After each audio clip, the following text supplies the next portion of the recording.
సుజాతకి చాలా మరి సావు దగ్గరికి వెళ్ళి వచ్చిందనమాట. అటువంటి సమయంలో దేవుడు మరి ఎంతగానో మరి తనను కాపాడాడు. 2 సార్లు అయింది. 2024లో 2 సార్లు అనారోగ్యం గురైంది. ఎమర్జెన్సీగా మరి హాస్పిటల్ పెట్టడం జరిగింది. అప్పట్లో మరి పండు అప్పుడు శ్రీకర్ హాస్పిటల్లోనే పండుగ తెలుసు. పండు కోసం అంతా బాగా హెల్ప్ చేయడానికి చాలా బాగా హెల్ప్ చేశాడు. అప్పుడు పండు ఫస్ట్ పరిచయం ఉంటుంది అట్లా అంటే పెద్ద కదా. ఆ విధంగా మరి దేవుడు మరి 2024లో తను మరి మరి 2 సార్లు అనారోగ్యం గురైనప్పటికీ మరి దేవుడు ఎంతగానో కాచి కాపాడు. ఆ సంవత్సరంలో మరి ఇల్లు కూడా పూర్తవడానికి దేవుడు సహాయం దయచేసాడు అనమాట. అంటే ఇల్లు ఓపెనింగ్కి అందరూ మన దైవజనం అందరూ కూడా వచ్చారు. అప్పటికి మీరు మరి ఇక్కడికి మీరు చాలా మంది పరిచయం లేదు కాబట్టి మరి ఇక్కడ ఇన్వైట్ చేయలేకపోయాం. అయితే మరి ఇల్లు కట్టాము. ఇంతవరకు మేము సాక్ష్యంలో ఎప్పుడు చెప్పలేదు కానీ ఇల్లు కట్టాము. అయితే ఇల్లు కట్టిన తర్వాత తెలుసు కదా అందరికీ, మరి ఇల్లు కట్టిన తర్వాత మరి అంటే మరి చాలా వరకు అమౌంట్ అయింది. మళ్ళీ కట్టలేమనే ఉద్దేశంతో ముందుకెళ్ళి మరి ఇల్లుని మరి ఒకేసారి మరి మరి కట్టొచ్చు, అప్పైనా పర్వాలేదు, తర్వాత లోన్ తీసుకుని కట్టొచ్చు అనే ఉద్దేశంతో ముందుకెళ్ళాము. అయితే ఇల్లు దేవుని దయ వల్ల కొన్ని ఆటంకాలు ఏర్పడ్డప్పటికీ చుట్టుపక్కల వారు గొడవలు పడి మరి పనివారు చాలా ఇబ్బంది పెట్టినప్పటికీ దేవుడు ఏ విధంగా మొత్తం మీద ఆ ఇల్లు పూర్తవడానికి సహాయం దయచేసాడు. ఇల్లు పూర్తయింది. అయితే మరి అమౌంట్ కట్టాలంటే లోన్ కోసం మేము చాలాగా ప్రయత్నం చేసాం. ఆ లోన్ అయితే మరి రాలేదు. కారణం ఏంటంటే ఇల్లు రిజిస్ట్రేషన్ మరి ట్యాక్స్ లేదు, రిజిస్ట్రేషన్ కూడా లేదు. ఓన్లీ నోటరీ డాక్యుమెంట్స్ పట్టా ఉంది. ఇవన్నీ ఉంటే మీకు లోన్ ఇస్తాం కానీ మరి ఇది ట్యాక్స్ లేనప్పుడు మేము లోన్ ఇవ్వలేమని చెప్పేసి వాళ్ళు అన్నారు. దానికోసం 2000 మరి పోయిన 2024 డిసెంబర్లో మరి ట్యాక్స్ కోసం అప్లై చేసాం. మరి ఇంతవరకు రాలేదు. ఎన్నో ప్రయత్నాలు చేసాం. ఎమ్మెల్యే దగ్గర కూడా వెళ్ళాం. మరి ఏ కారణం సాతాను కూడా మరి అడ్డుపడుతూ మరి ఆ విధంగా మరి ఇంటి ట్యాక్స్ విషయం పెండింగ్ పడ్డది. మరి రిజిస్ట్రేషన్ పెండింగ్ పడ్డది. ఆ విధంగా పెండింగ్ పడ్డ వల్ల కుటుంబంలో మరి మరి కట్టవలసినవి చాలా ఉన్నాయి. అవన్నీ కూడా మరి ఎక్కువైనాయి. మరి మాకున్న ఫైనాన్షియల్ సమస్య 2025లో ఉన్నప్పటికీ కూడా మాకు వచ్చింది. మరి దేవుడు మరి ఏ విధంగా ఇబ్బంది లేకుండా ప్రతి సమస్యను కూడా దేవుడు ఆదుకుంటూ ముందుకు నడిపించాడు. మరి 2020 మరి గడిచింది. 26లో ప్రవేశిస్తున్న మా కుటుంబాల్లో మరి ప్రతి ఒక్క ఫైనాన్షియల్ సమస్య నుంచి కానీ మా కుటుంబంలో మరి ఆరోగ్య విషయంలో కానీ అన్ని విధాలా దేవుడు సాయం చేస్తాడని మేము నమ్ముతున్నాం. అలాగే ముఖ్యంగా కుమారుల విషయంలో మరి ఈ సమయంలో కుమారుల విషయంలో మరి మరి జ్ఞాపకం చేసుకుంటున్నాం. మరి పెద్ద కుమారుడు విషయానికి వస్తే మరి ఒక 1.5 ఇయర్ మరి ఇప్పుడు కంపెనీలో పనిచేసి ఒక 1.5 ఇయర్ మళ్ళీ తనంతా తానే మానేసి సర్టిఫికేట్ కోసం 1.5 ఇయర్ ఖాళీ ఉండిపోయాడు. తర్వాత మళ్ళీ మేము అందరం ప్రార్థన చేయగా దేవుడు మళ్ళీ ప్రార్థనలకించి తిరిగి మళ్ళీ ఒక 6 మంత్ అయింది. మరి ఇక్కడే ఈ కొత్త ఇప్పులలో మరి జాయిన్ అయ్యాడు. తను మరి ఆ విధంగా డ్యూటీ చేసుకుంటున్నాడు. దేవుని మరి రక్షణ కూడా తీసుకున్నాడు. కానీ ఇంకా మార్పు ఇంకా దేవుళ్ళు ఇంకా బాగా ఎదగాలి.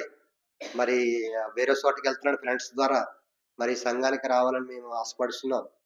అలాగే సిద్ధు కూడా మరి వేరే జిమ్ ట్రైనర్ గా చేస్తున్నాడు. మరి మధ్య మధ్యలో వస్తున్నాడు. మీరు అందరూ చూసే ఉంటారు. ఆయన ఇప్పుడిప్పుడే అలవాటు పడుతున్నాడు.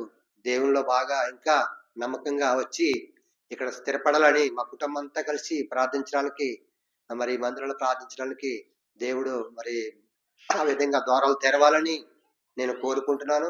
అలాగే మా ఉద్యోగ విషయంలో నేను కూడా చేసే ఇన్ఫోసిస్ కంపెనీలో సూపర్వైజర్ గా చేస్తున్నాను. 2027 నుంచి మరి చేస్తున్నాను అక్కడే. 2007 నుంచి చేస్తున్నాను. మరి ఇంతవరకు ఒకే కంపెనీలో మరి చెయ్యాలంటే చాలా సాధ్యం కాని పని అది. మరి ఇప్పటికే 18 సంవత్సరాలు అయిపోయి 19లోకి అడుగు పెడుతున్నాం. అయితే మరి ఇంతకుముందు ఒక మేనేజర్ ఉండేవాడు. ఆ మేనేజర్ ఉన్నాము. ఆ మేనేజర్ దగ్గర మేము సుమారుగా 16 సంవత్సరాలు పనిచేసాం. ఆ మేనేజర్ మరి ఆయన సొంత ఇష్యూ వల్ల బయటకు వెళ్ళిపోయాడు. వేరే మేనేజర్ వచ్చాడు. ఆ మేనేజర్ కొంచెం ఆయన హిందువు, మేము క్రైస్తవులు ఒక 4-5 మంది క్రైస్తవులు ఉన్నాం, క్రిస్టియన్స్ ఉన్నమాట. అయితే ఆయన ఏం చేశాడంటే కొంతమందిని హిందువులను వెంబడ పెట్టుకుని వాళ్ళకి సపోర్ట్ చేస్తూ మమ్మల్ని ఎక్కువగా మేము పక్కకు పెట్టాడు. 2-3 సార్లు నన్ను ఒకసారి ఇబ్బంది పెట్టి నన్ను ఆఫీస్కి వెళ్ళాలి అది ఇది అని చెప్పి చిన్న కంప్లైంట్ వస్తే ఆఫీస్కి వెళ్ళాలని చెప్పి ఇబ్బంది పెట్టాడు. ఆ టైంలో నేను ఆఫీస్కి వెళ్ళాలని ప్రయత్నం చేసి వెళ్ళాను. వెళ్ళకముందే ఫోన్‌లొచ్చినియి నాకు. "నువ్వెక్కడికి వెళ్ళొద్దు. వెనక్కొచ్చేసేయి." ఆ మేనేజర్‌తో తోటి ఫ్రెండ్స్ మాట్లాడారంట. నా కొలీగ్స్ మాట్లాడారు. ఆయన ఎన్నో సంవత్సరాల నుంచి ఈడ పని చేస్తున్నాడు. ఆయన ఎప్పుడు రిమార్క్ లేదు. మీరలా చెయ్యొద్దు. ఆయన చాలా సీనియర్. ఇట్లా చేయొద్దని చెప్తే అప్పుడు సరే అని చెప్పేసి ఒప్పుకుంటే మళ్ళీ తిరిగి రిటర్న్ వచ్చేసాను. అదే టైంలో నేను ఫైనల్‌గా ఇంక మానేద్దాం అనిపించింది. ఇంత నమ్మకంగా పనిచేస్తున్న కంపెనీలో చాలా మంది తెలుసు. నేను మరి డ్యూటీని నమ్ముతాను. ఇంటికంటే ఎక్కువ డ్యూటీని నమ్ముతాను. టైం చాలా పాటిస్తాను. మరి ఆన్ టైం చాలా పాటిస్తాను. ఆ విధంగా మరి ఇంతవరకు దేవుడు నన్నెన్ని ఇబ్బందులు పెట్టినా, దేవుడు మరి నన్ను కాపాడుతూ కంపెనీలో మరి ఆరోగ్యం ఇస్తూ రాకపోకలో తోడు నడిపించాడు. అలాగే అక్కడ ఆఫీస్‌లో కూడా నేను చాలా మరి ఇటువంటి సమయం వచ్చినప్పుడు మరి నూతన సంవత్సరం గాని, మరి క్రిస్మస్‌లు గాని వచ్చినప్పుడు నేనే ముందు నడిపిస్తాను. ఆ విధంగా అందరూ కూడా అంటారు. మీరు పాస్టర్ గారు, పాస్టర్ గారు అందరూ నన్ను అంటా ఉంటారు. ఆ విధంగా దేవుడు మా కుటుంబాల్లో మరి మంచి దీవెనలిచ్చి ఈ 2026 సంవత్సరంలో మరి ఏ సమస్యలు లేకుండా ఉన్న సమస్యలన్నీ తీరిపోయేలాగును మరి సంఘం అంతా ప్రార్థించండి. మరి అలాగే కుమారుల విషయంలో మరి వాళ్ళు వివాహానికి దగ్గర పడ్డారు. ఇల్లు కట్టాం. మరి వివాహానికి దగ్గర పడ్డారు. ఈ సమస్యలన్నీ పోయి మరి కుమారులిద్దరు వివాహ విషయంలో కూడా మరి మేము ముందుకు వెళ్ళాలనుకుంటున్నాం. అలాగే ఈ సమయంలో మరి ఈ మధ్యకాలంలో మరి మావయ్య గారు ఆపరేషన్ చేయించుకున్నాడు, కంటి ఆపరేషన్. మరి వాళ్ళ అడవిలో మరి తోటలో ఉంటున్నారు. వాళ్ళకి మరి దేవుడు తోడుగా ఉండాలని వారి ఎప్పటి నుంచో నమ్మకంగా మాకంటే వాళ్ళు నమ్మకంగా వస్తున్నారు. వాళ్ళు వారికి కూడా తోడుగా ఉండాలని కోరుకుంటూ, అలాగే మేము మరి ఇంకో విషయం ఏంటంటే మేము 2004లో మరి సంఘంలో మరి గొప్ప మరి మరి అంజనగారి సంఘంలో మొదటగా మేము అడుగుపెట్టి అప్పుడే మేము వెళ్ళేవాళ్ళు. తర్వాత మేము మళ్ళీ దగ్గరికి ఇక్కడ దూరంగా రావడం వల్ల కొంత గ్యాప్ వచ్చింది. అయినప్పటికీ మమ్మల్ని కుటుంబాలను ఎప్పుడు మరి దైవజనులు కానీ మా పాస్టర్ గారు రాంబాబు గారు కానీ ఎప్పుడు విడిచిపెట్టలేదు. ఆ విధంగా మరి అక్కడి నుంచి వచ్చిన తర్వాత ఒక 3 సంఘాలకు వెళ్ళాం. 3 సంఘాలకు వెళ్ళా కానీ అక్కడ మాకు సెట్ అవ్వలేదు. కంఫర్టబుల్ లేదు. నేనేమో ముక్కుసూటిగా పోతా. నాది అలా ఎదురుగుండా జరిగితే నేను సహించలేను. నేను ఎన్నోసార్లు వాళ్ళని అడగడం జరిగింది. అలా కాదు ఇలా కాదని అడగడం జరిగింది. ఆ విధంగా మాకు అక్కడ సెట్ అవ్వక మేము బయటకు వచ్చేసిన టైంలో మరి ఈ విధంగా మరి ఎన్టీఆర్ నగర్లో మరి రాంబాబు పాస్టర్ గారు ఇక్కడ బ్రాంచ్ ఓపెన్ చేయడం, తిరిగి బ్రాంచ్ ఓపెన్ చేయడం, ఇక్కడ ఎంతగానో మరి అనేక మంది ఫ్యామిలీలు ఇక్కడ రావడం, మళ్ళా మా ఫ్యామిలీలన్నీ కూడా ఇక్కడ రావడం చాలా సంతోషకరం. అయితే మరి ఇక్కడ బ్రాంచ్ స్టార్ట్ అయిన తర్వాత ఒక 2 వారాల తర్వాత నేను వచ్చాను. వచ్చిన దగ్గర నుంచి ఇక్కడ మరి క్రమం తప్పకుండా ఇక్కడ వస్తున్నాం. ఇక్కడ ఈ సంఘం బాగా బలపడాలి, అనేక మంది రావాలి, అనేక మంది వచ్చి రాబో రోజుల్లో ఇక్కడ గొప్ప సంఘం తయారవ్వాలని, వచ్చిన వారు ఏ ఒక్కరూ జారిపోకూడదని, అనేక నూతన ఆత్మలు ఇక్కడ రావాలని ఈ నూతన సంవత్సరంలో మేము కోరుకుంటున్నాం. ఈ సమయంలో మరొకసారి నన్ను నా కుటుంబం కొరకు మీరు అందరూ ప్రార్థన చేయండి. మాకున్న ఫైనాన్షియల్ సమస్య కానీ, కుమారుల మార్పు కోసం కానీ, వారి ఉద్యోగ విషయాల్లో, అలాగే వారి వివాహ విషయాల్లో, అన్ని విషయాల్లో మీరు ప్రార్థన చేస్తారని కోర్సు ఈ చిన్న సాక్ష్యాన్ని దేవుడు దీవించి ఆశీర్వదించిన గాక.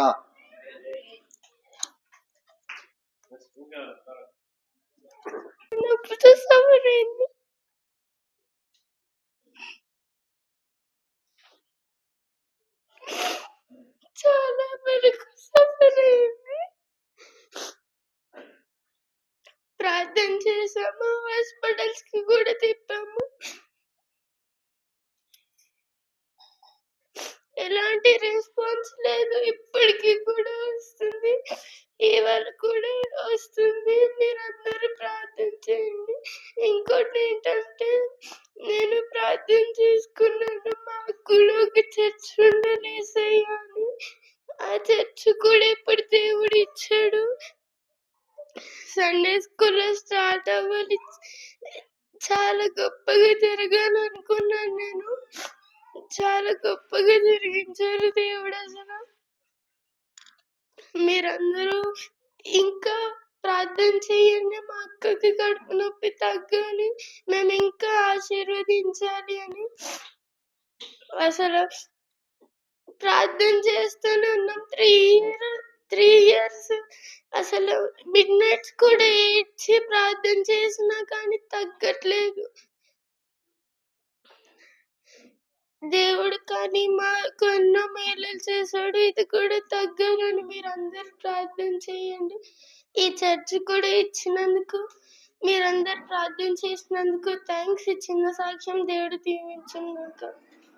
అయ్యగారికి, అమ్మగారికి, నా సంఘ కుటుంబానికి వందనాలు తప్ప నాయన ఈ గడిచిన సంవత్సరం అంతట్లో ప్రభు నాయన నీకు సాక్ష్యం చెప్పాలంటే నాకు సరిగ్గా మాటలు రావు, ఏమని చెప్పాలా అని నాకు భయం వేస్తుంది. నేను ఎప్పుడు చెప్పడానికి ముందుకు రాలేను. కానీ గడిచిన సంవత్సరంలో ఈ సంవత్సరం చివరికి వచ్చినప్పటికీ తండ్రి నా కుటుంబంలో ఎంతో శోధన వేదన తండ్రి అవన్నిటి నుంచి దేవుడు కీడు నుండి మేలు చేసిన దేవుడు. ఇప్పుడు మొన్న నా కోడలికి నా కొడుక్కి పెళ్ళి అయ్యి 5 సంవత్సరాలు అయింది. కోడలికి ప్రెగ్నెన్సీ వచ్చిందని ఎంతో సంతోషపడ్డాము. కానీ అది మరి దేవుడికి మరి ఏమి ఇష్టమై ఉన్నారు, మన ఇష్టం కాదు.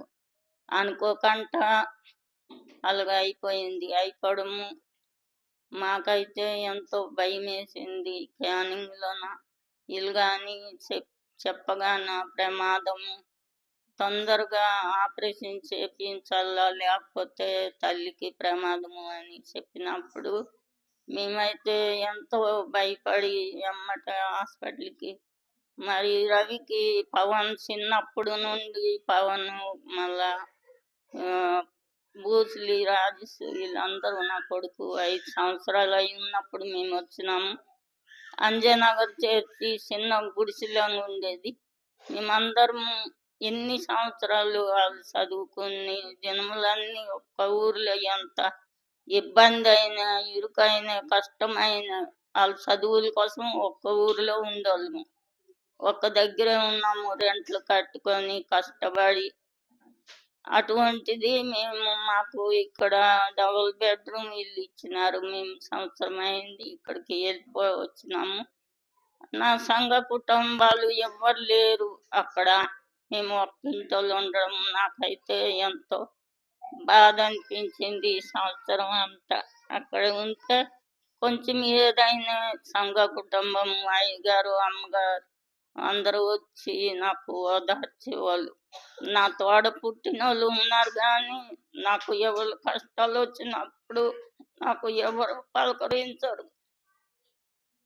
దేవుడు నా సంఘ కుటుంబం.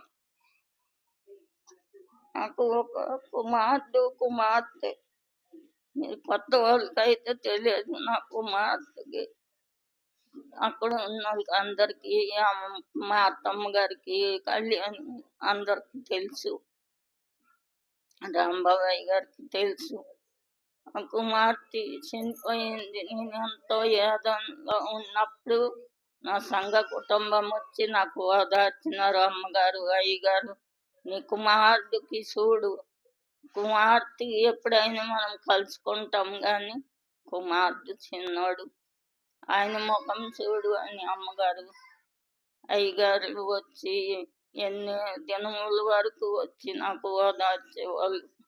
వాళ్ళు ధైర్యం పట్టి నా సంఘ కుటుంబం ఉన్నారు. నాకు ఏం భయం లేదు అని నేను ఇప్పుడు వరకు ఇక్కడికి వచ్చిన వరకు నేను నా భర్త ఒక దగ్గర కష్టపడి మేము బతికి వచ్చినాము. మాకు ఊర్లో ఇల్లు లేదు కానీ మా ఇల్లు నా భర్త తల్లి తండ్రి ఇచ్చిన ఇల్లు కూడా వాళ్ళు అన్నులు వాళ్ళు వచ్చేవా మాకు ఇల్లు తీసుకోండి అని. మేము ఎప్పుడు వెళ్తే అక్కడ తాగేసి గొడవ ఆడేవాళ్ళు. గొడవ ఆడినప్పుడు నా కొడుకు మేము లేనప్పుడు నా కొడుకు అక్కడ ఇల్లు కట్టుకొని ఏముంటాడు. మేము ఉన్నప్పటికే వాళ్ళు మేము ఎప్పుడో సంవత్సరంకి ఒకసారి వెళ్ళినా గొడవకే వచ్చేవాళ్ళు. అటువంటి దగ్గర ఏమి ఇల్లు కట్టుకుంటాడని మేము ఆ ఇల్లు కూడా విడిచిపెట్టేసినాం. వాళ్ళకి వాళ్ళే కట్టుకున్నారు, మనకు ఆ ఇల్లు వద్దు అని. తర్వాత నా బంధువులు నా తోడ పుట్టిన వాళ్ళందరూ మాకు ఇల్లు లేదని ఎంతో ఏళనగా మాట్లాడేవాళ్ళు. వీళ్ళకి ఇల్లు లేదు, కష్టపడుతున్నారు, తింటున్నారు, వీళ్ళు ఉండడానికి గూడు లేదు అని నా ముఖంలోనే ఏలనగా మాట్లాడేవాళ్ళు. మాట్లాడిన నేను ఏమి అనేదాన్ని కాను. నేను దేవుడికి మొరపెట్టుకుండేదాన్ని.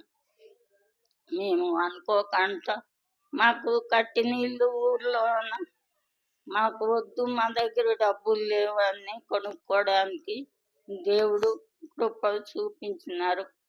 అలాగే ఇక్కడ డబుల్ బెడ్రూమ్ కూడా మాకు వస్తుందని తెలియదు. ఇంత చేసిన వాళ్ళకి, చదువుకున్న వాళ్ళు ఇంత అప్లై చేసినారు 2-3 సార్లు, కానీ వాళ్ళకి మన వాళ్ళకి ఎవ్వరికి రాలేదు. మనకేమొస్తుంది అనేసి మేము మర్చిపోయినాం, కానీ దేవుడు అయితే మర్చిపోలేదు. అంటే మన వాళ్ళకి ఎవరికి రాలేదు, మాకు ఒక్కరికి వచ్చింది. మన వాళ్ళకి వచ్చి ఉంటే బాగుండు అని నేను ఎంతో బాధపడ్డాను. మాకు ఇల్లు వచ్చింది, కానీ అక్కడ మేము ఒక్క ఇంటోళ్ళము, ఎవరు లేరు మాతోని. మేము ఎడారిలో ఉన్నట్టు, అందరు కొత్తోళ్ళు. మేము ఒక్క ఇంటోళ్ళము. ఏదైనా కష్టమైన సుఖమైన నేను ఇంటికాడ ఉంటే ఎవరికి ఫోన్ చేయడం నాకు రాదు. నాకు నా భర్తకి చదువు రాదు, మంచిగా మాట్లాడడం కూడా మాకు రాదు. పని చేయడము, మా ఆకలి తీసుకోవడము. ఇప్పుడు వరకు మేము అలా బతికి వచ్చినాము. ఇక్కడికి వచ్చి ఇప్పుడు నా కొడుకు చేతికి అందినాడు, పెళ్లి చేసినాము. మాకు ఏదైనా కష్టం సుఖం వస్తే నా సంఘ కుటుంబమే, కానీ నా తోడ పుట్టినోళ్ళు, మా బంధువులు ఎవ్వరు మాకు పలకరించరు కూడా. తండ్రి ఇప్పుడే కాదు, ఎప్పుడైనా మాకు కష్టం సుఖం వచ్చినప్పుడు, మొన్న నా కోడలికి బాగులేనప్పుడు హాస్పిటల్కి వచ్చి వాళ్ళ తరఫున వచ్చి పలకరించి హాస్పిటల్ నుంచి వెళ్ళిపోయినారు, కానీ ఏమైంది అని నా తోడ పుట్టిన వాళ్ళు ఎవరు మాకు పలకరించలేదు. అయినా నేను బాధపడలేదు. అయితే మరి బైబిల్లో ఉంటది, బంధువులే ఇడిచిపెట్టేస్తారు, తల్లి తండ్రి ఇడిచిపెట్టేస్తారు, కానీ దేవుడు ఇడిచిపెట్టాడు అని బైబిల్లో ఉన్నది. నాకైతే చదువు తెలియదు, బైబిల్లో ఉంది తెలియదు. అయితే కుటుంబము, బంధువులు ఎవరు విడిచిపెట్టిన సంఘ కుటుంబము దేవుడు విడిచిపెట్టరు ఎప్పటికీ. నా భర్తకి అలాగే, నా భర్తతో ఉన్నోళ్ళు ఫ్రెండ్స్ అందరూ చచ్చిపోయినారు. నా భర్త ఎంతో తాగుడు, అలాగే బీడీలు తాగేవాళ్ళు. హైదరాబాద్ మా చెల్లి ఉండేది, వాళ్ళు ఉన్నప్పుడు మా బావ తాగి ఎలుగు అయిపోతాను, కానీ వాళ్ళు డబ్బులు ఇచ్చి మాకు ఇక్కడికి తీసుకొచ్చినారు. ఛత్రపతి వాళ్ళ ఊర్లో ఉంటారు వాళ్ళు. ఆమె లేదు, ఇప్పుడు చనిపోయింది. వాళ్ళు తీసుకొస్తే వాళ్ళ ద్వారా మేము ఇక్కడికి వచ్చినాము. నా కూతురికి 8 సంవత్సరాలు అయి ఉన్నాం, నా కొడుక్కి 5 సంవత్సరాలు అయింది మేము వచ్చి.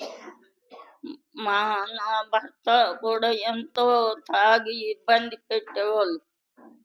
అయితే అందరూ నువ్వు పిల్లలకి తీసుకొని విడిచిపెట్టేసి వెళ్ళిపో అని కూడా అనేవాళ్ళు.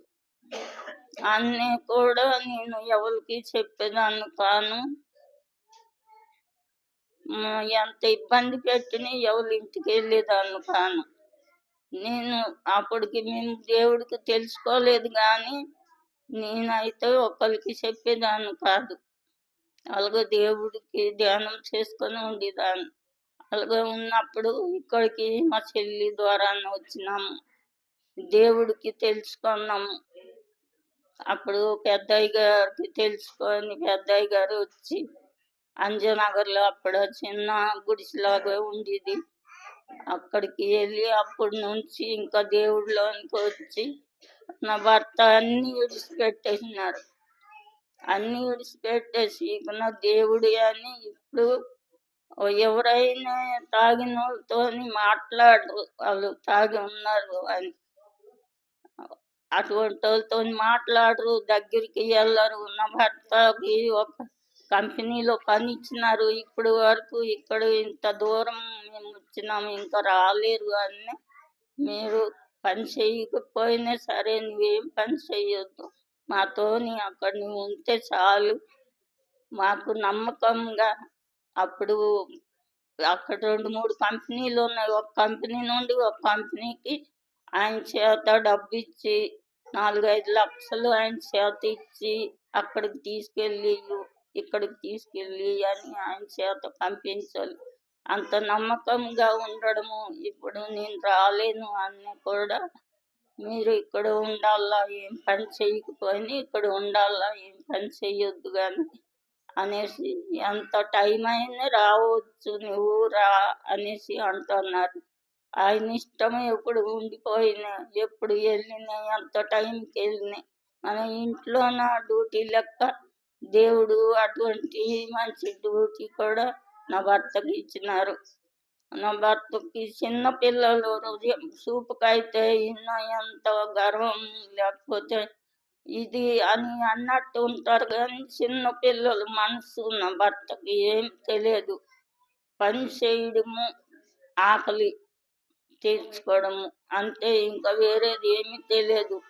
నా కొడుకు తెలుసుకున్న తర్వాత అన్ని చిన్న పిల్లల లెక్క నా కొడుకే అన్ని చూసుకుంటాడు.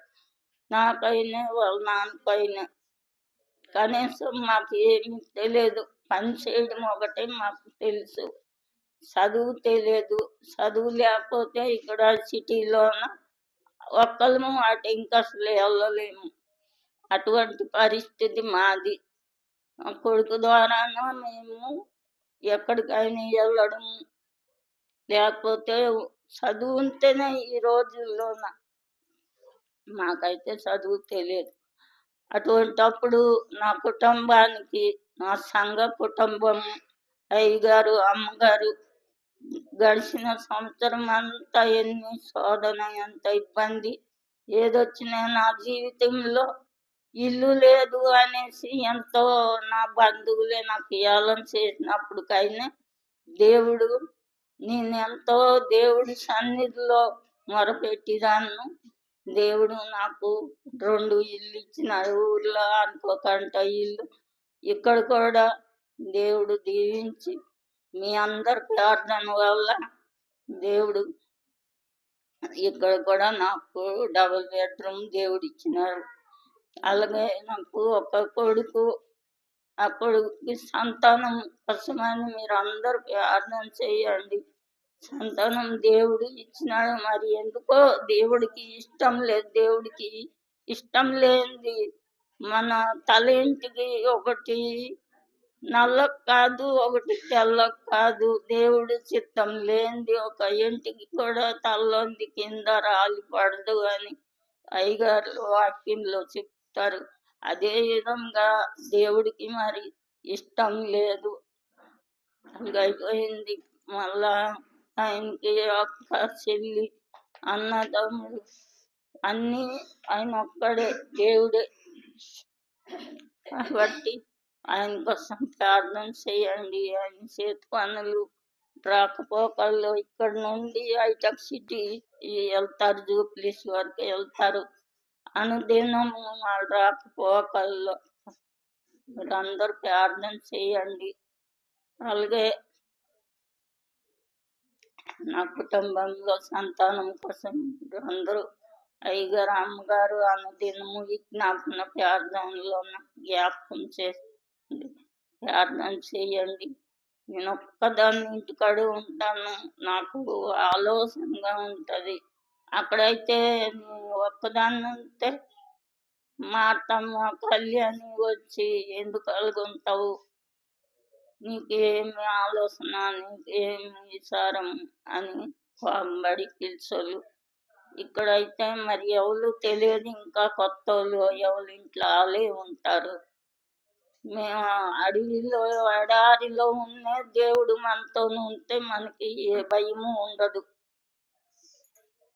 అలాగే ఈ సంవత్సరంలోనూ సంతానం కోసం మీరు అందరూ ప్రార్థన చేయండి. అలాగే నా భర్త కోసము, ఆరోగ్యం కోసం దేవుడు ఈ నూతన సంవత్సరంలో ప్రభువా, నా కుటుంబంలోన మంచి సంతానం కోసం మీరందరూ ప్రార్థన చేయండి. నా భర్తకి దేవుడు ఎంతగానో మార్చినారు. ఎంత ఇబ్బంది పెట్టేసో తాగేసి, అటువంటిది ఇప్పుడు ఆ జాడ్లోనే నడకంట. ఇప్పుడు ఎవరు ఏమన్నా ఆ మాటకి సమాధానం కూడా చెప్పరు. ఇప్పుడు అంత మారిపోయి చిన్న పిల్లలు కొట్టడానికి వెళ్ళినే సమాధానం చెప్పరు. తిట్టినే ఇది నాకు ఎందుకు అంటున్నారు అని కూడా అనరు. అంత తగ్గింపులోనికి వెళ్ళిపోతున్నారు. దేవుడు మార్చేసినారు. దేవుడికే అంత హింస పెట్టారు ప్రజలు. మనం ఎంత అని ఏమి అనరు. అక్కడ తాగండి అనేసి వాళ్ళ సారు వాళ్ళు తాగడానికి పిలిస్తే తాగిన వాళ్ళకి ఇవ్వండి, నాకు అవసరం లేదు అని. ఏ సైతాన్ రోజైనా ఆ వాళ్ళ పండగల రోజు అప్పుడు రమ్మంటారు. నాకు అవసరం లేదు, ఇస్తే ఇయ్యండి, లేకపోతే లేదు, నేను మానేస్తాను కానీ రాను అని వాళ్ళతో గొడవాడుకొని మానేసి ఉండిపోతారు.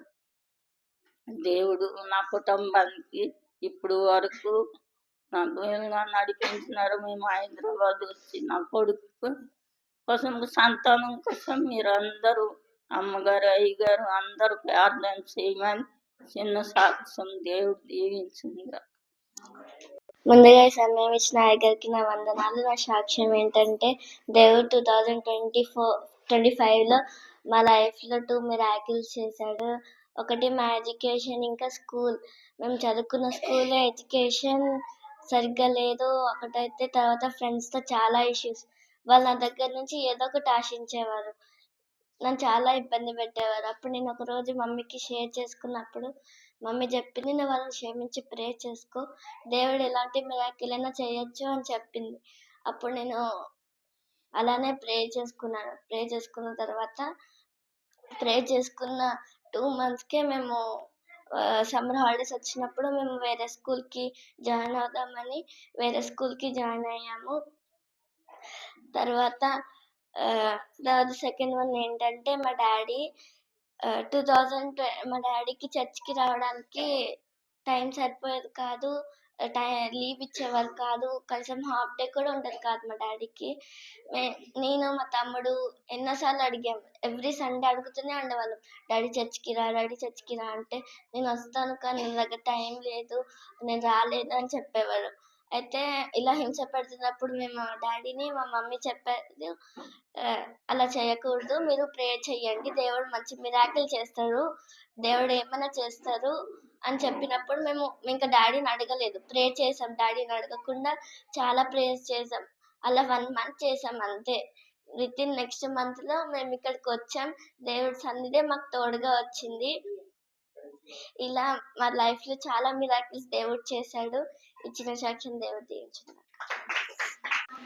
అందరికీ వందనాలు. నా సాక్ష్యం ఏంటంటే, 2 రోజుల క్రితం అమ్మకి బాగాలేదు, చేయి నొప్పి, కాలు నొప్పి. ఎన్ని రోజుల నుంచి తగ్గట్లేదు. నేను ప్రార్థన చేసినా కూడా తగ్గట్లేదు. యేసయ్య ఏంటి దేవా అని అడిగాను. 2 రోజుల క్రితం దేవుడే తగ్గించాడు. నాకు నవంబర్లో S7 ఎగ్జామ్స్ వచ్చాయి. అప్పుడు నేను ఒక ఎగ్జామ్లో పాస్ అయ్యాను, కానీ ఇంకో ఎగ్జామ్లో నాకు మార్క్సే రాలేదు. అసలు 1 వచ్చింది. ఏంటి దేవుడు నాకు ఇలా వచ్చిందని ప్రే చేసుకుంటే దేవుడు నాకు మంచి మార్క్స్ ఇచ్చారు. ఇచ్చిన సాక్ష్యం దేవుడు దీవించింది కాదు. సంఘస్థులు మీ అందరు కూడా వందనాలు.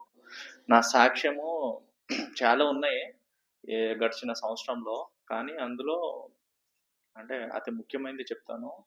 ఒకటి, నా భార్య కన్ఫర్మ్ అయింది కన్సీవ్. సో ఆగస్ట్లో కన్సీవ్ అయింది. సో అప్పుడు మాకు మ్యారేజ్ అయ్యి 5 years అయింది ఆల్మోస్ట్. ఇప్పుడు ఫిబ్రవరి 10th వస్తే 5 years కంప్లీట్ అవుతుంది. అయితే మాకు ఆగస్ట్లో లాస్ట్ ఇయర్ ఆగస్టులో కన్ఫర్మ్ అయింది అన్నాడు ఫస్ట్కి. సో అప్పుడు చాలా హ్యాపీ అనిపించింది. ఇట్లా అసలు ఆ మూమెంట్ అంటే, ఇప్పుడు జనరల్గా పెళ్ళైన సంవత్సరము లేకపోతే ఒక ఎమ్మటే కలిగితే తెలియదు కానీ కొంచెం లేట్ అయితే ఇట్లా కన్ఫర్మేషన్ అనిపిస్తే చాలా హ్యాపీ అనిపిస్తుంది. అది ఇబ్బంది అది ఎవరికైతే జరుగుతుందో వాళ్ళకి తెలుసు. సో ఆ టైంలో చాలా హ్యాపీ అనిపించింది మాకు. అసలు నేను నమ్మలేదు. మా టైంలో సేమ్ నైట్ పండు చెప్పినట్టే ఒక 5 years అవుతుంది మేము తిరిగిన హాస్పిటల్ లేదు. పెద్ద పెద్ద డాక్టర్స్ దగ్గరికి వెళ్ళాము రెగ్యులర్గా. నేను ప్రతి హాస్పిటల్లో ఏ మంచి డాక్టర్ అంటే అక్కడికి వెళ్ళి చూపించుకొని అంతా జరిగేది బాగానే. ఫస్ట్ టైం అనిపించినప్పుడు ఒక 1 month ఉండి పోయింది. అప్పుడు అంటే ఏదో చిన్న నెగ్లిజెన్సీ వల్ల పోయింది అనుకున్నాం. తర్వాత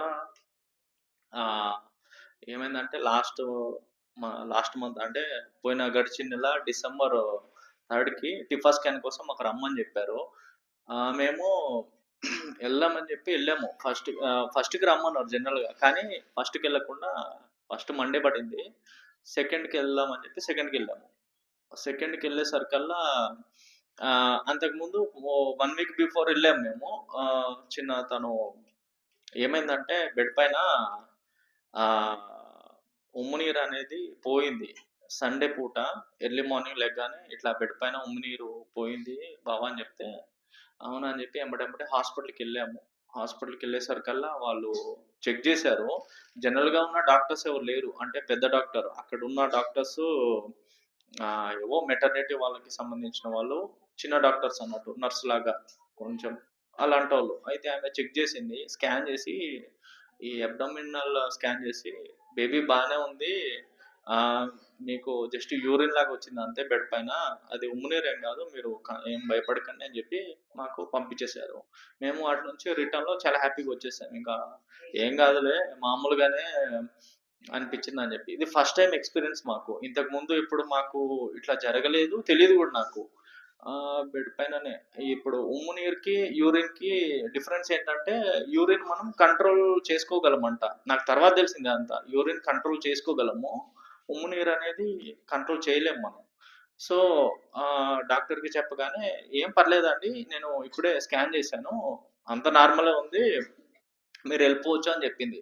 తను అంటే ఒక మెడికల్ స్టూడెంట్, పెద్ద డాక్టర్ కూడా కాదు, మెడికల్ స్టూడెంట్, మెటర్నిటీ వార్డులో చూసుకుంటుంది. That Sunday. మామూలు వీక్ డేస్లో అయితే ఎవరో పెద్ద డాక్టర్ ఉంటారు, కానీ సండే. సరే అని చెప్పి మేము వచ్చేసాము. నెక్స్ట్ వీక్ టిఫా స్కాన్ కోసం రమ్మని చెప్పారు. టిఫా స్కాన్ కోసం మేము వెళ్దామని ప్రిపేర్ అయ్యి వెళ్ళాము. వెళ్ళేసరికల్లా మామూలుగా డాక్టర్ చెక్ చేసి బేబీ మూమెంట్స్ ఏం లేవు, నాకెందుకు డౌట్ వస్తుంది, మీరు ఒకసారి నేను స్కానింగ్కి రికమెండ్ చేస్తా, మీరు వెళ్ళి స్కానింగ్ చేయించుకోండి అని చెప్పి చెప్పింది. నాకు అయితే ఏం కాదులే నార్మలే అని చెప్పి స్కానింగ్కి వెళ్ళి స్కానింగ్ చేయించుకున్నాము. ఆ స్కానింగ్లో రిపోర్ట్ కోసం వెయిట్ చేస్తున్నప్పుడు రిపోర్ట్ వచ్చింది. రిపోర్ట్ వచ్చి చూశాను నేను, నాకు అర్థమైంది బేబీ ఫెటల్ మూమెంట్ ఏం లేదు, నెక్స్ట్ బేబీ హార్ట్ బీట్ కూడా కంప్లీట్గా 0 ఉంది. ఆ రిపోర్ట్లో చూసేసరికల్లా కమలా కంగారు పడుతుంది, బాబా ఏమైంది అంటే ఏం కాదు అంతా బాగానే ఉంది, ఒకసారి డాక్టర్తో వెళ్ళి మాట్లాడదాం అని చెప్పి వెయిట్ చేయించారు మాకు. వెయిట్ చేసి వెళ్ళి మాట్లాడితే డాక్టర్ చెప్పింది ఇది బేబీ వచ్చేసి లోపల ఆల్రెడీ చనిపోయింది, డెడ్ అయింది అని చెప్పింది. అయితే లాస్ట్ వీకే మేము వచ్చాము, ఎందుకంటే ఇలా జరిగింది, అది మీరేమన్నా రాంగ్ చెప్తున్నారు, మేము సెకండ్ ఒపీనియన్ కోసం వెళ్తాము అని చెప్తే, సరే మీరు బయట మీకు వెళ్ళొచ్చు, మీరు పర్లేదు, కానీ మేము చెప్పాల్సింది చెప్పాము, మీరు ఒకసారి బయట కూడా చెక్ చేసుకోవచ్చు, డయాగ్నోస్టిక్ సెంటర్కి వెళ్ళి చెక్ చేసుకోవాలంటే. అప్పటి వరకు మాకు ఆల్రెడీ 4:35 అయిపోయింది. ఇంకా మేము ఒకేసారి బయటకు వచ్చేసి ఇంకా ఏం చేయాలో మాకు తోచలేదు, అర్థం కాలేదు. మమ్మల్ని ఓదార్చే వాళ్ళు ఎవరు లేరు అక్కడ, మొత్తం ముస్లిమ్స్ వాళ్ళు. కమలా ఏడుస్తూనే ఉంది. అంటే కొన్ని రోజులు పోతే తల్లిదండ్రులు కావాల్సిన వాళ్ళం, మధ్యంతరంలో ఇలా జరిగింది, దానివల్ల మేము ఆ బాధ తట్టుకోలేకపోయాము. ఇద్దరం కూడా మెడికల్ షాప్కి వెళ్ళి రెండు మాస్క్ తీసుకొని ఆ గల్లీల్లో ఎమ్మటే వేసుకొని ఇద్దరం కూడా ఒకరినొకరు చూసుకుంటూ చేతులు పట్టుకుంటూ మేము బాధపడుతూ ఏడుస్తున్నాం. చాలా భారమైన బాధ. అయితే ఇంకా సరే అని తనకి నేను ఓదార్చాను, నాకు తను నువ్వు మంచిగా ఉండు బావా, నువ్వు ధైర్యంగా ఉండు, ఏం కాదు అని చెప్పి చెప్పింది.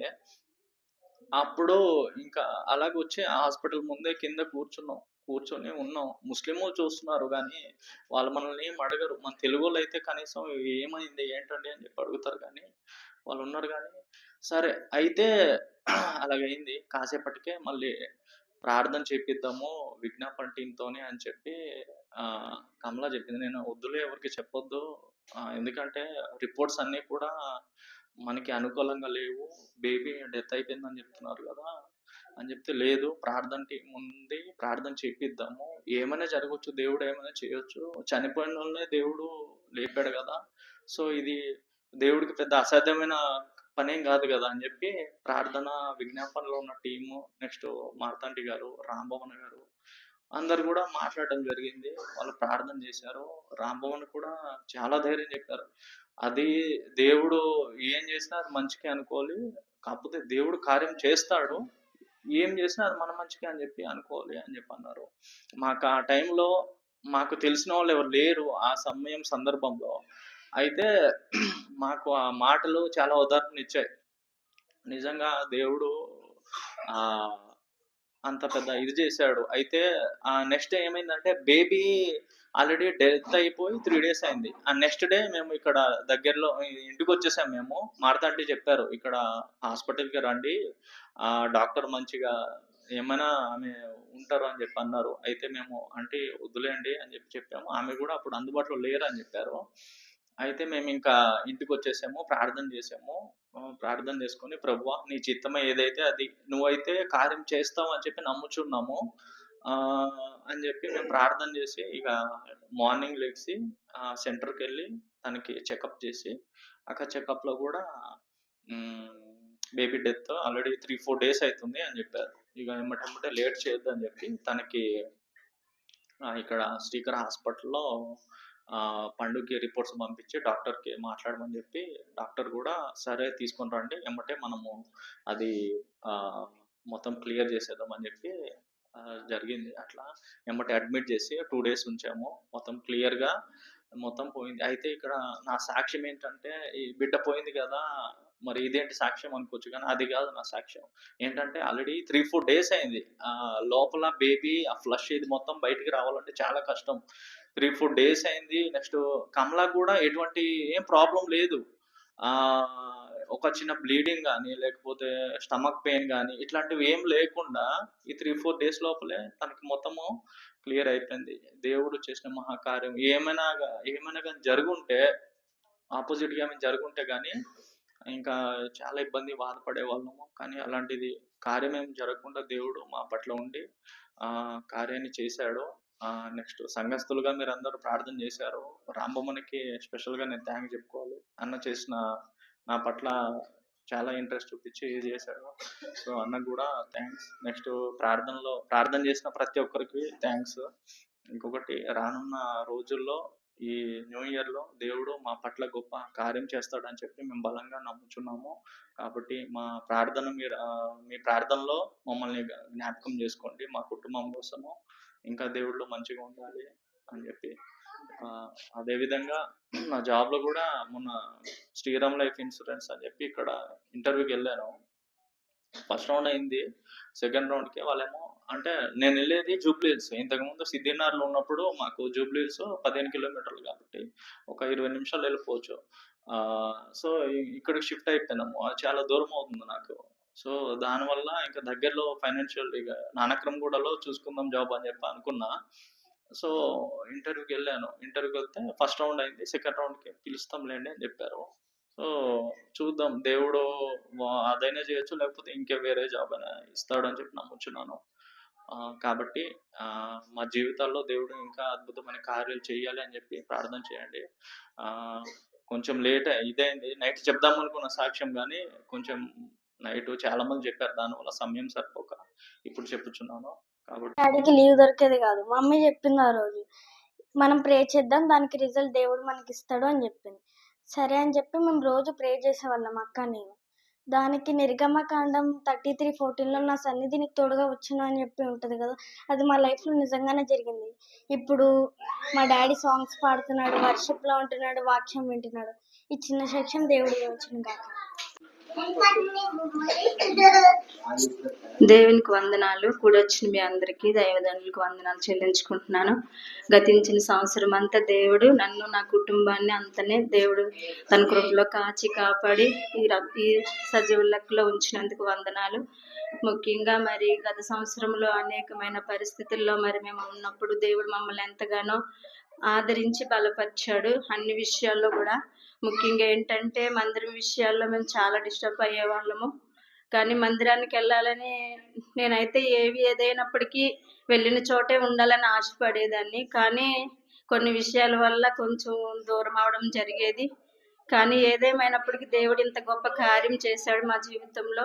మరి ఇక్కడ రావడానికి మరి ఈ డిసెంబర్ నెలంతా దేవుని సన్నిధిలో గడపడానికి దేవుడు కృప చూపించాడు. ఏంటంటే నేను ఒకటే వాగ్దానం చేసుకున్నాను. అప్పుడు మరి నేను చాలా బలహీనపడినప్పుడే దేవుడి దగ్గర ఒక తీర్మానం తీసుకున్నాను. ఏ రకంగా అయినా సరే దేవునిలో ఎదగాలి, దేవుని సేవలో వాడబడాలని ఆశపడ్డాను. అట్టి రీతిగా మరి దేవుడు నా ప్రార్థన ఆలకించాడు. నాకు ఇష్టం ఏంటంటే దేవుని సన్నిధిలో ఎంతగానో ఎదగాలని ఆశ. కానీ మరి నేను ఒక్కదాన్నే వెళ్ళి ఉండడం కాదు, కానీ ప్రభువా మరి నా కుటుంబం అంతా నీ సన్నిధిలో ఎదగాలని ప్రార్థన చేశాను. మరి ప్రతి మందిరంలో నేను ముందుండి ప్రతి విషయంలో వెళ్ళేదాన్ని. కానీ నా భర్త అయితే ప్రార్థన అయిపోగానే వెళ్ళిపోయేవారు. కానీ మరి ఇప్పుడు ఈ సంవత్సరంలో మరి డిసెంబర్ నెల అంటే మరి ఇక్కడ స్టార్ట్ చేసినప్పటి నుంచి మరి ఆయనే ఉంటున్నారు. ప్రతి లాస్ట్ వరకు ఉండి వెళ్తున్నారు. నేను ఉంటే ఆయన ఎంతో విసిగించేవారు. ఏంటంటే ఇంతసేపు ఉంటావా మందిరంలో అనేసి అనేవారు. కానీ దేవుడు మరి ఆ పరిస్థితుల నుంచి కూడా తప్పించాడు. అందుని బట్టి దేవునికి వందనాలు. మరి నేను మరి డిసెంబర్ నెలలో మరి ఇక్కడ మందిరంలో మరి కేర్సల్లో మరి అది కేరల్స్లో మరి మీరు పార్టిసిపేట్ చేయాలనేసి అడిగినప్పుడు నేను మరి ఏ విషయంలోనైనా కానీ దేవునికే థ్యాంక్స్ చెప్పి నేను ఎవరిని అడగకుండానే మాట ఇచ్చాను.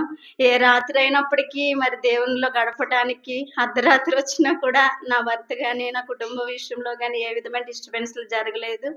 అందుని బట్టి దేవునికి వందనాలు చెల్లించుకుని ఇంకా నేను దేవునిలో ఎదగాలి, ఇంకా ఆత్మీయంగా ముఖ్యంగా ఆత్మీయ జీవితంలో బలంగా ఎదగాలని ఆశపడుచున్నాను. నేను చింతల కోసం కానీ ఏ విషయంలోని బాధపడిన కానీ దేవుని మందిరంలో నా కుటుంబం అంతా ఉండాలని ఆశ నాకు. అందుని బట్టి మీరు అందరూ నా కుటుంబం కొరకు ప్రార్థించండి. నా తల్లిదండ్రుల కొరకు, మా మా చెల్లి కుటుంబం కొరకు ప్రార్థించండి. నా కుటుంబం అందరినీ జ్ఞాపకం చేసుకోండి. ముఖ్యంగా నా కుమారులు ఇద్దరు కూడా ఇక్కడికే రావాలని ఆశపడుతున్నాను. మరి వెళ్తున్నారు కానీ మందిరాలకి కుటుంబం అంతా ఒక దిక్కున ఉంటే అదే వేరే ఉంటుంది. నేను వచ్చినప్పుడల్లా అందరు కుటుంబాలతో వస్తుంటే నా కుటుంబం ఏంటి ఇలా ఉందని ఒక్కొక్కసారి చింతతో బాధతో కూర్చుంటాను. కానీ వాక్యం ద్వారా దేవుడు మాట్లాడాడు కదా, చింతపడొద్దు ప్రార్థన చేయండి అని. అట్టి రీతిగా మరి దేవుడు నా పట్ల ఎన్నో మేలులు చేశాడు. ఆరోగ్య విషయంలో కానీ డ్యూటీల విషయంలో కానీ దేవుడు ఎంతో కృప చూపించి నన్ను ఇంతగా నిలబెట్టుకున్నందుకు దేవునికి వందనాలు చెల్లించుకుంటున్నాను. ముఖ్యంగా దైవ సేవకులను బట్టి కూడా వందనాలు చెల్లించుకుంటున్నాను. ఇంకా ఆత్మీయ జీవితంలో బలపడడానికి దేవుడు కృప చూపించలాగన మరి దేవుడు మీరు అనుదిన ప్రార్థనలో జ్ఞాపకం చేసుకోమని చిన్న సాక్ష్యం దేవుడు దీవించును గాక.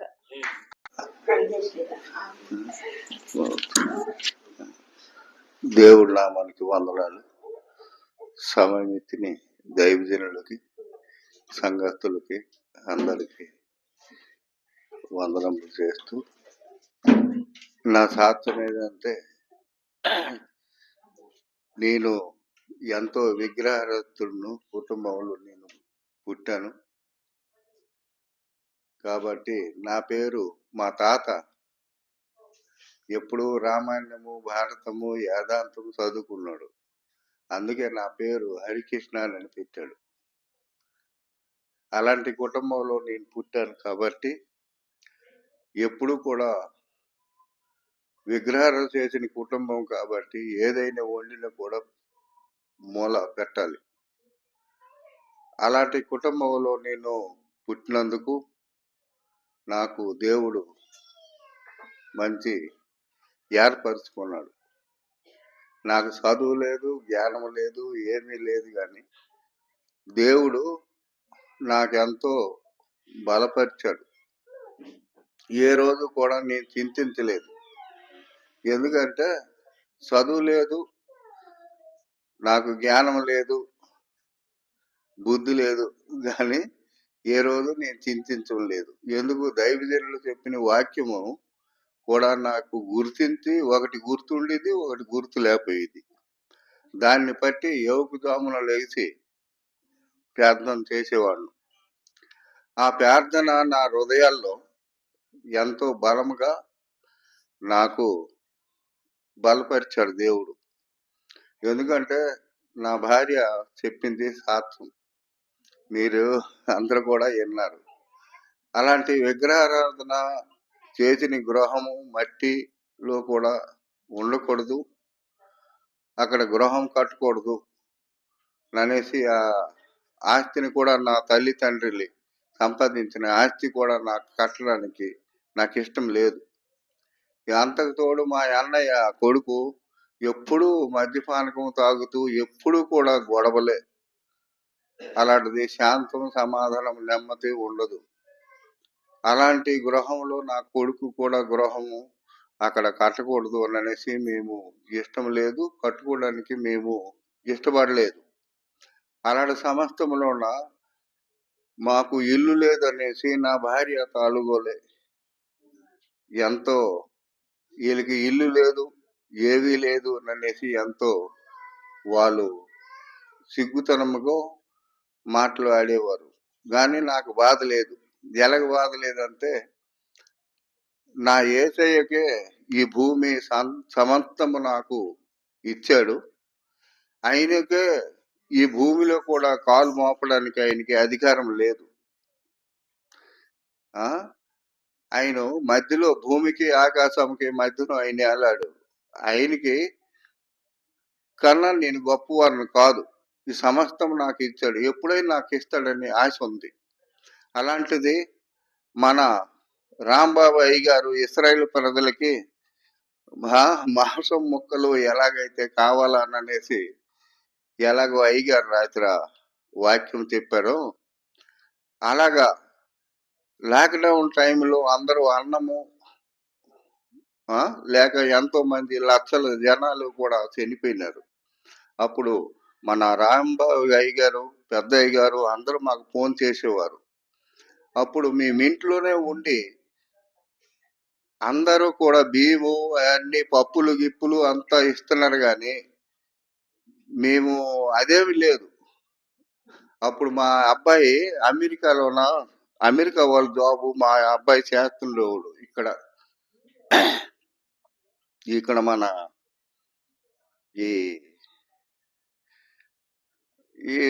ఈ దగ్గర చేస్తున్నాడు. మాకు ఇంట్లోనే సిస్టమ్ పని చేస్తున్నాడు. మాకు కరువు లేదు. ఇంకా ఏరే వాళ్ళకి ఇచ్చే స్థితిని కూడా మాకు దేవుడు ఇవ్వగలిగారు. అప్పుడు రాంబాబు గారు, పెద్దయ్య గారు ఎలాగున్నారు ఏమిటి అంటే మాకేమీ లేదు, బాగానే ఉన్నాం అయ్యగారు అని అనేసి మేము ఎదురుగా వాళ్ళకి మేము సమాధానం చెప్పేవాళ్ళం. అయితే అయ్యగారు, రాంబాబు అయ్య గారు ఇద్దరు కూడా ఎలాగున్నారో మా సంగతులు ఎలాగున్నారో అని అనేసి వీళ్ళు ఫోన్ చేస్తే మేము తిరగా వీళ్ళకి సమాధానం చెప్పేవాళ్ళము. మంచి ఆహారం మేము తినేవాళ్ళము, మంచిగా సంతోషంగా ఉండేవాళ్ళము, ప్రార్థన చేసి ఉండేవాళ్ళము. ఆ సంవత్సరమే మేము లాక్డౌన్ సమయంలో కూడా మేము ఆ గృహం మేము కట్టగలిగాము. మేము ఆ గ్రామంలో అప్పుడు లాక్డౌన్ తీరిపోయిన తర్వాత అబ్బాయికి ఏమి పెళ్లి చేసాం. అలాంటి దేవుడు అద్భుత కార్యములు ఎప్పుడు కూడా మా పట్ల ఎన్నో చేసిన మేలులు మేము మరవలేము.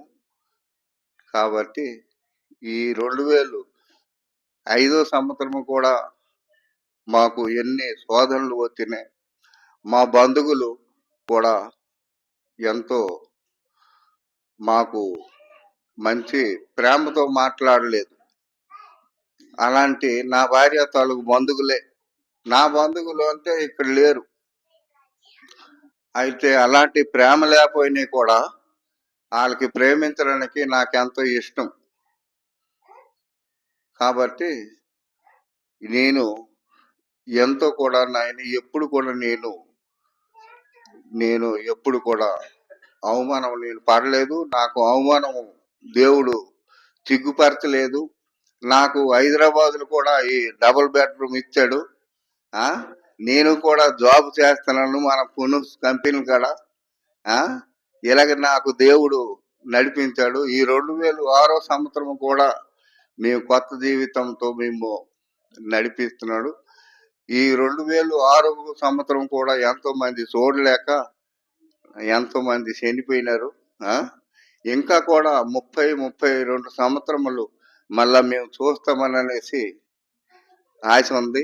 ఈ ఆశ దేవుడు నెరవేరుస్తారని మనమందరూ కూడా మనం ఉంటామని అనేసి నేను ప్రార్థన చేస్తూ ఈ చిన్న సాక్ష్యాన్ని ముగిస్తున్నాను. నూతన సంవత్సర శుభాకాంక్షలు. నేను నిన్న రాత్రి వచ్చి సాక్ష్యం చెప్పాల్సింది కొన్ని కారణాల వల్ల రాలేకపోయాను. అందుకు చాలా చింతిస్తూ దేవుని తరపున మీ అందరికీ క్షమాపణలు చెప్తున్నాను. నేను చర్చికి రాలేకపోయాను, కానీ లైవ్లో చాలా సాక్ష్యాలు విన్నాను. చాలామంది బ్రదర్స్ అండ్ సిస్టర్ చాలా సాక్ష్యాలు చెప్పారు. పండన్న సాక్ష్యం కూడా నా హృదయాన్ని మళ్ళీ నా పాత గాయాలను గుర్తు చేసి మళ్ళీ నేను కూడా సాక్ష్యం చెప్పాలని ఇలా తెలియజేసింది. నా పేరు అజ్మీరా కరుణాకర్. మాది సొంతూరు సూర్యాపేట. మేము హైదరాబాద్ వచ్చేసి దగ్గర ఒక 18 సంవత్సరాల పైన అవుతుంది. అంజనగర్లో మొదట మేము నివాసం ఉండేవాళ్ళం. దగ్గర 15 సంవత్సరాలు అంజనగర్లో ఉన్నాం. దానికంటే ముందే దేవుని నమ్ముకున్నాము. రీమా ఫుల్ గాస్పల్ చర్చ్ అంజనగర్కి మేము వెళ్తుండేది రెగ్యులర్గా. పాస్టర్ గారు, అయ్య గారు, మరి నరేంద్ర పాస్టర్ గారు కావచ్చు, రాంబాబు పాస్టర్ కావచ్చు, అమ్మగారు, పాస్టర్ అమ్మగారు, మాకు అక్కడ చర్చ్ అంటేనే మా కుటుంబం లాగా ఉండేది. మా ఇంట్లో ఏ శుభకార్యం జరిగినా లేదా అనర్థం జరిగినా ఏం జరిగినా చర్చి వాళ్ళు మాత్రమే ముందుండేది. మరీ ముఖ్యంగా అక్కడ యూత్ అయితే మాత్రం నా లైఫ్లో మర్చిపోలేను. 2014 జనవరి 26 జెండా వందనం రోజున నా పెళ్లి జరిగింది.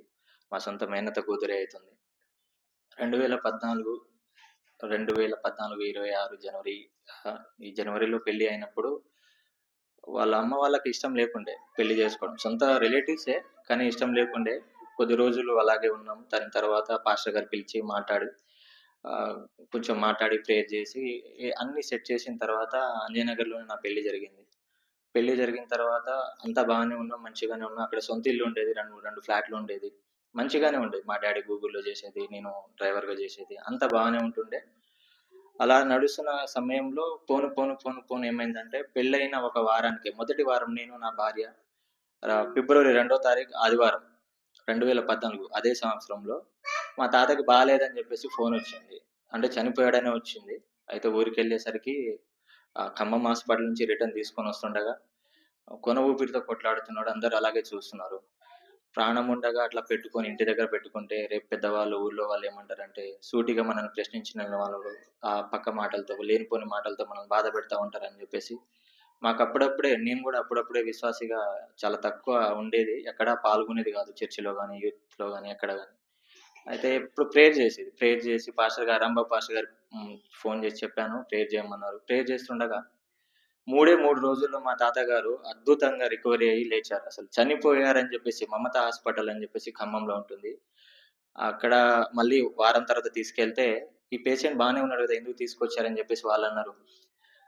ఇదంతా డీటెయిల్గా ఎందుకు చెప్తున్నా అంటే మన మందిరంలో, దేవుని మందిరంలో సాక్ష్యాలు చెప్పడం వలన ఏమవుతుందంటే ఎంతో మంది నిస్సాయ ఓడిపోయి బాధల్లో, కష్టాల్లో, ఇరుకు ఇబ్బందుల్లో ఉంటారు. ఒక్కొక్కరి సాక్ష్యం ఇంకొకరిని బలపరిచేలా ఉంటుంది. ఈ రోజు వారు, రేపు నేను ఉంటాననే సాక్ష్యాన్ని నిలబెట్టుకోవడం కోసమే నేను వివరంగా చెప్తున్నాను. అలా తర్వాత అదే హాస్పిటల్ అడిగితే వాళ్ళు ఏమన్నారంటే ఎందుకు తీసుకొచ్చారంటే మీరే కదా గుండె జబ్బు ఉందన్నారు, బ్రెయిన్లో రక్తం క్లాట్ అయిందన్నారు, కిడ్నీలు ఖరాబ్ అయినాయి, లివర్ అన్ని పాడైపోయినాయి, మనిషి బ్రతకడు, 4 పార్ట్లు డ్యామేజ్ అయినాయి, ఏ ఒక్క పార్ట్ బాగైనా కానీ బాగా బ్రతకడు మనిషి అన్నారు కదా. అంటే దేవుడు వారం రోజుల్లోనే అద్భుత రీతిగా, ఎందుకో తెలియదు, నాకు కూడా నమ్మశక్యం లేదు. ఎందుకంటే కేవలం ప్రేయర్ ఆయిల్తోనే మనిషి బతుకుతాడని. అప్పుడు అంత సెల్ ఫోన్ అదంతా ఉండేది కాదు. మా తాతకి చాలా ఊర్లలో పేరుండేది. అప్పుడు లస్కర్ నాయక్ అనే అతను చనిపోయాడట అని చెప్పేసి వాళ్ళ కుటుంబాలను పరామర్శిద్దామని చాలా మంది వస్తుండగా ఈయన బ్రతికే ఉన్నాడని చెప్పి చూసి చాలా మంది షాక్ అయ్యి రిటర్న్ దేవుని గురించి కూడా చెప్పసాగారు. దాని తర్వాత మా తాతగారు బాగానే బ్రతికారు, బాగానే ఉన్నారు. మళ్ళీ మేము అంజనగర్ వచ్చేసినాము. అదే సంవత్సరం 2014 మార్చి 16వ తారీఖున ఆదివారం రోజే, అది కూడా ఆదివారం రోజే మళ్ళీ మేము రీమా ఫుల్ గాస్పల్ చర్చ్కే వెళ్ళాము. ప్రేయర్లో ఉండి రిటర్న్ వస్తుండగా మా చెల్లికి హెల్త్ బాగాలేకుండే. అదే టర్మ్లో హాస్పిటల్ తీసుకెళ్తుండగా మధ్యలోనే ప్రాణం విడిచేసింది.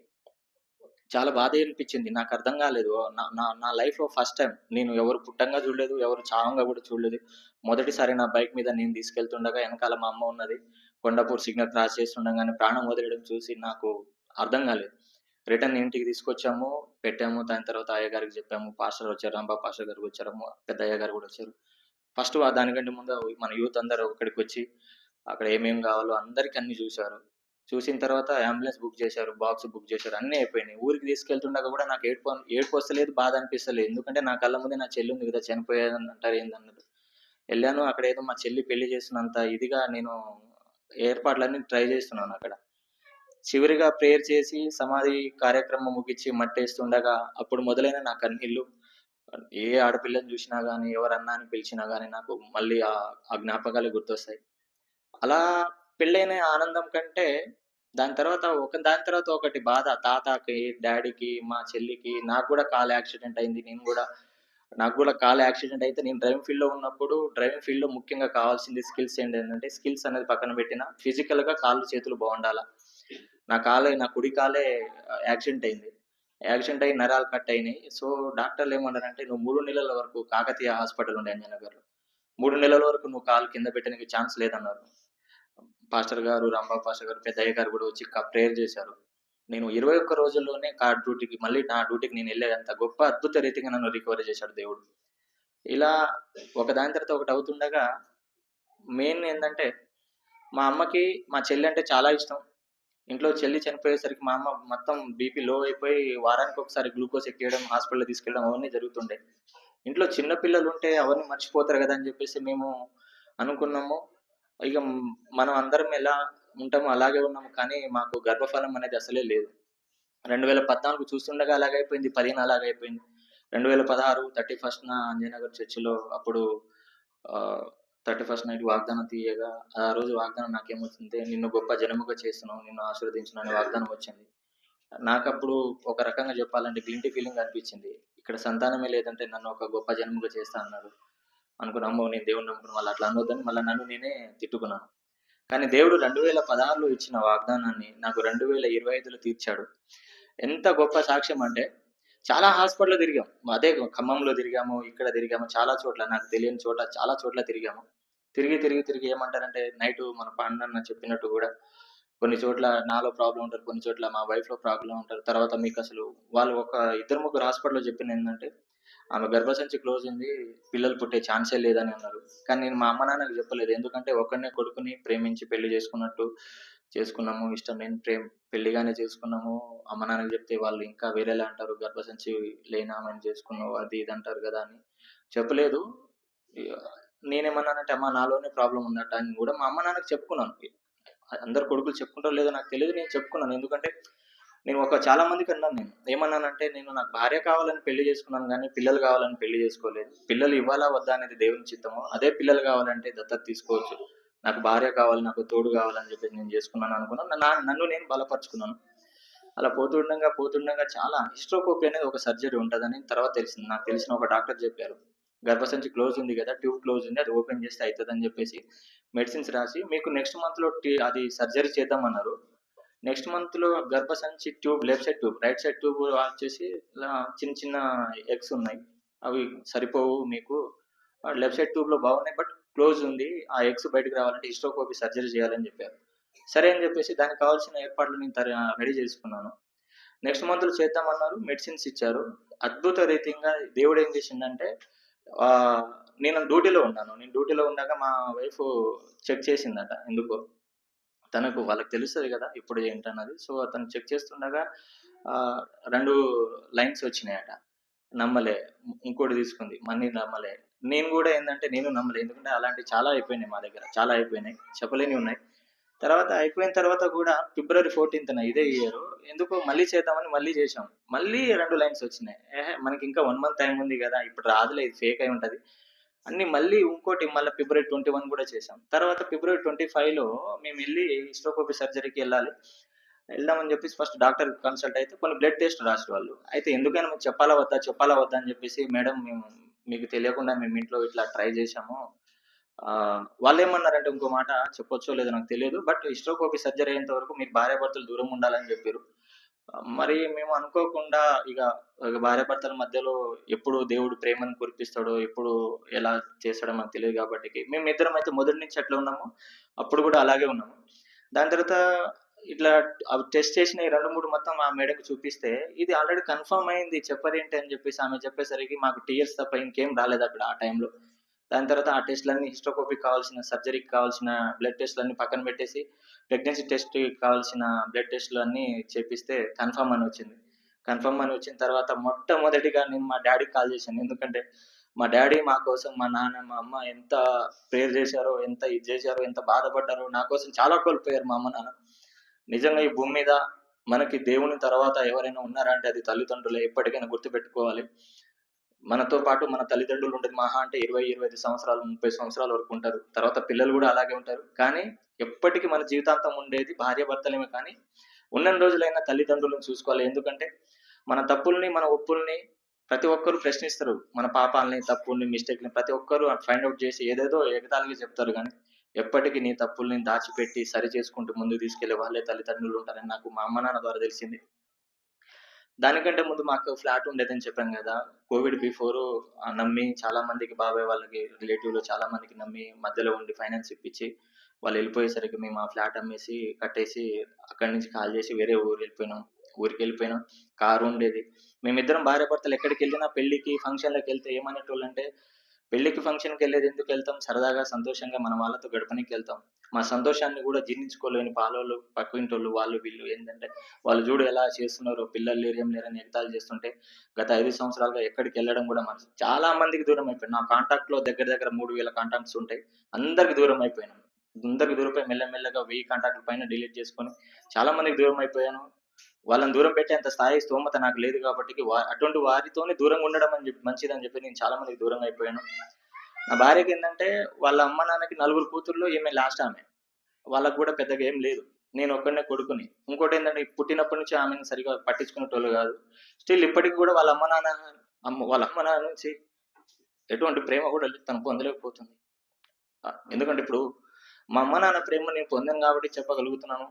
ఇప్పుడు ఎవరైనా తన బాధను కూడా నేను అర్థం చేసుకోగలను.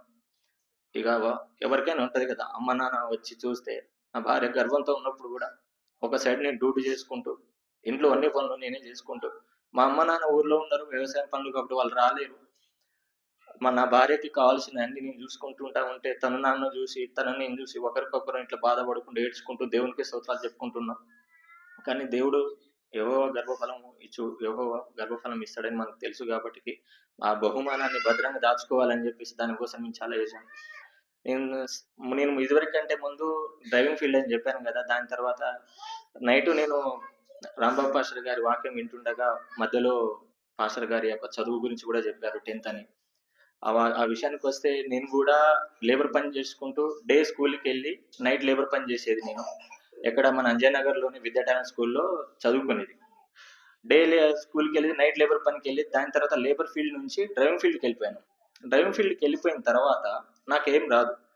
అలా ఉంటుండగా కోవిడ్ బిఫోర్ ఇలా నా జీవితం చూస్తే కోవిడ్ తర్వాత ఊరికెళ్ళిపోయి ₹200 కూలీ చేస్తుంటే చాలా బాధ అనిపించేది. ఆ ఎర్రటి ఎండలో చేయలేకపోయినా. రిటర్న్ మళ్ళీ అవకాశం ఇచ్చిండు దేవుడు. హైదరాబాద్ వచ్చాను. దాని తర్వాత ఇట్లా మళ్ళీ వేరే ఒక సెక్యూరిటీ కంపెనీలో జాయిన్ అయ్యి ఇలా చేస్తుండగా నేను కేవలము ఒక సెక్యూరిటీ కంపెనీలో జాయిన్ అవ్వడం కోసమే ఓపెన్ 10th ఎగ్జామ్ రాసిన.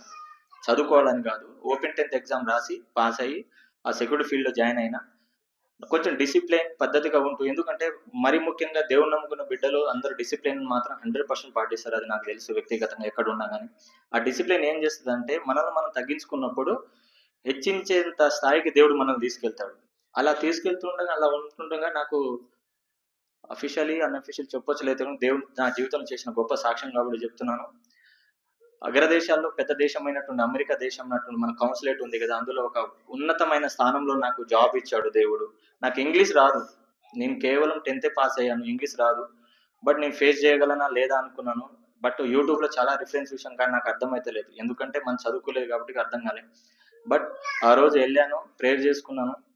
జస్ట్ ఆయన 3, 4, 5 క్వెషన్స్ అడిగాడు. ఆయన అడిగిన వాటన్నిటికి నా లైఫ్‌లో ఫస్ట్ టైం మొదటిసారిగా ఒక అమెరికన్ ఆఫీసర్‌తోనే ఇంటర్వ్యూ ఫేస్ చేశాను. ఒకటే ఇంటర్వ్యూ. అందరికి 3, 4, 5 ఇంటర్వ్యూలు అయినాయట. తర్వాత నాకు తెలియదు. నాకు మాత్రం ఒకటే ఇంటర్వ్యూ అయింది. ఆ ఒకటే ఇంటర్వ్యూ డైరెక్ట్ సెలెక్ట్ అయ్యాను. సెలెక్ట్ అయిన తర్వాత మళ్ళీ బ్యాక్‌గ్రౌండ్ వెరిఫికేషన్‌లో నాకు పాస్‌పోర్ట్ ఉండేది. అప్పుడు అంజనగర్‌లో ఉన్నప్పుడు సరిగ్గా డాక్యుమెంట్స్ అన్ని పేర్లు, డేట్ ఆఫ్ బర్త్‌లు కరెక్ట్ ఉండాలని మనకు కూడా తెలీదు. ఒక 10 సంవత్సరాల క్రితం గూడా. అందులో మిస్టేక్ ఉండడం వలన బ్యాక్‌గ్రౌండ్ వెరిఫికేషన్ ద్వారా రిజెక్ట్ చేసే ఛాన్స్ వచ్చింది. అదే టైంకి నన్ను సెలెక్ట్ చేసిన సార్ అట్లా వెళ్తుండగా don't fear I am here అని చెప్పేసి అన్నాడు. సో దాని మాటకి అర్థం ఏందంటే మన బైబిల్‌లో వాక్యం నాకు గుర్తొచ్చింది. నా కుమారుడా నువ్వు భయపడకు నీకు నేనున్నాననే మాటని don't fear I am here అనేటట్టు నాకు అనిపించింది. నాకు చాలా గూస్ బంప్స్ వచ్చేసినాయి. నాకు చాలా గొప్ప ఇదిగా అనిపించింది. దాని తర్వాత సెలెక్ట్ అయ్యాను. ఈరోజు అదే అమెరికన్ కౌన్సిలేట్‌లో మంచి ఉద్యోగం చేసుకుంటూ, మంచి సాలరీ సంపాదించుకుంటూ ఇదివరకు నాకు డ్రైవింగ్ ఫీల్డ్‌లో ఉన్నప్పుడు టైం లేకుండే. ఫ్యామిలీతో, అమ్మ, నాన్నతో, భార్యతో స్పెండ్ చేయాలన్న టైం లేకుంటుండే. ఈరోజు టైంకి టైం ఉంచాడు దేవుడు, ధనానికి ధనం ఇచ్చాడు. అన్ని సకల సౌకర్యాలు ఇచ్చాడు. నాకు దేవుడు దగ్గర దగ్గర 11 సంవత్సరాల తర్వాత కుమారుడినే ఎందుకు ఇచ్చావు ప్రభువా అని చెప్పేసి నేను క్వశ్చన్ చేశాను. నాకు ఆ పాప అంటే చాలా ఇష్టం. చెల్లి చనిపోక ముందు నుంచి పాప అంటే నాకు ఇష్టం. పాప అంటే చాలా ఇష్టం. ఎందుకు ప్రభువా అంటే నీ సాక్ష్యాన్ని కాదు నిన్ను నేను నిలబెట్టడం కోసమే నీకు నేను కుమారుడిని ఇచ్చాను. నిన్ను గొప్ప జనముగా చేస్తానని అన్నాను కదా అనే వాక్యాన్ని నాకు నా వాగ్దానం మనం మర్చిపోతాం. మనం 31st నైట్ తీసే వాగ్దానాలు కొన్ని మర్చిపోతాం. ఏదో తీసుకుంటాం. కానీ అది 100% బైబిల్‌లో చాలా మంది ప్రవక్తల జీవితంలో ఎలా అయితే దేవుడు నెరవేర్చాడో అలా మన జీవితంలో కూడా నెరవేరుతాడు. మధ్యలో నాకు కుటుంబంలో కొన్ని కలహాలు, ఇబ్బందులు వచ్చినాయి. చాలా వచ్చినప్పటికీ రాంబాబు పాస్టర్ గారికి నేను చాలా కృతజ్ఞతలు చెప్పాలి. చాలా పర్సనల్ విషయాలు, వ్యక్తిగతంగా ఇవి కానీ చాలా పర్సనల్ విషయాలన్నీ నేను రాంబాబు గారికే చెప్తాను. అండ్ నా పెళ్లి విషయంలో డ్రెస్సింగ్ సెలెక్షన్ కానీ, పెళ్లి కానీ ప్రతి ఒక్కటి రాంబాబు గారే దగ్గరుండి నాకు అన్ని ఒక అన్నలాగా, ఒక బ్రదర్ లాగా, ఒక తండ్రి లాగా, ఒక స్నేహితుడిలాగా అన్ని నాకు తీసుకున్నారు చాలా సార్లు. మొన్న ఉయ్యాల ఫంక్షన్ అయింది బాబుది. ఆ ఉయ్యాల ఫంక్షన్ లో కూడా రాంబాబు పాస్టర్ గారి చేతుల మీద, అమ్మగారి చేతుల మీద కానీ నేను ఉయ్యాలలో బాబుని వేయమని చెప్పాను. పాస్టర్ గారే వేశారు. ఇప్పటి వరకు బాబు పుట్టి 3 మంత్స్ కంప్లీట్ అవుతుంది కానీ ఇప్పటి వరకు మళ్ళీ హాస్పిటల్కి పోలేదు. ఏం లేదు. ఈ శీతాకాలంలో కూడా ఏ ప్రాబ్లం లేదు. దేవుడు నా జీవితంలో కుమారుని ఇవ్వడమే కాదు, పోగొట్టుకునే అన్ని తిరిగి ఇచ్చేశాడు. ఈ సాక్ష్యాన్ని దేవుడు దీవించును గాక. మీరందరూ నా కొరకు ప్రార్థన చేసిన మీ అందరికీ వందనాలు. రాంబాబు పాస్టర్ కూడా మా వందనాలు. Thank you.